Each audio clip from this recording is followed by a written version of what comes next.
يعني كما قلت لك في هذه الادوار هذو كيوليو جميع المقابلات كيوليو غير كل شيء صعيب، اي ما حدنا كنزيدوا في دور موالي وحنا كتزيد الصعوبات اكثر.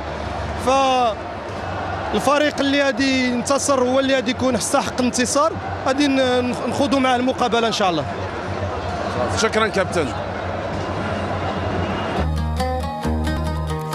نقول مبروك المنتخب المغربي، ونقول المنتخب السوري معوضين خير ان شاء الله.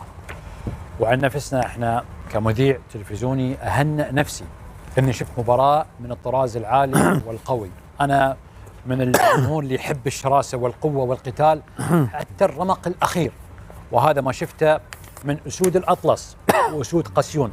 يلعبوا مباراه قويه جميله، يستحقون التصفيق، يستحقون التقدير، يستحقون الاحترام. مباراه قدموا لنا الوجبه الكرويه الدسمه اللي احنا دائما نتمناها في مبارياتنا وبطولاتنا، شفناها اليوم في هذه المباراه التي تقام في استاد خليفه الدولي. مبروك للمغاربه، الف الف الف مبروك، وهارد لك للمنتخب السوري والسوريين تحديدا. انا عن نفسي ايضا راح افتقد الجمهور السوري، الجمهور الجميل، الجمهور القوي، الجمهور الذي رفع لواء سوريا في مدرجاتنا، الجمهور الذي حضر من كل ارجاء العالم للمؤازره والتشجيع. وفي نفس التوقيت اقول الحمد لله على بقاء الجمهور المغربي الممتع والجميل والمثير في مدرجاتنا وفي هذه البطولة.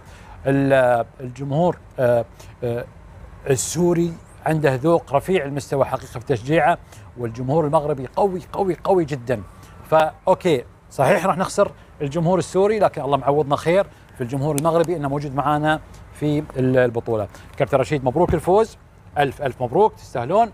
أحمد عزام هارد لك الخسارة ومعوضين خير، لكن عزائنا منتخبكم قدم مباراة جميلة جدا. ما يدخل فيه. طبعا مبارك حق المغرب، حقيقة يستحقون هم عطفا على أداء الشوط الثاني، كان هم عندهم الأفضلية طوال 40 دقيقة إذا جاز التعبير. الأخوة السوريين رجعوا في الدقائق الأخيرة من المباراة. مبروك كابتن. الله يبارك.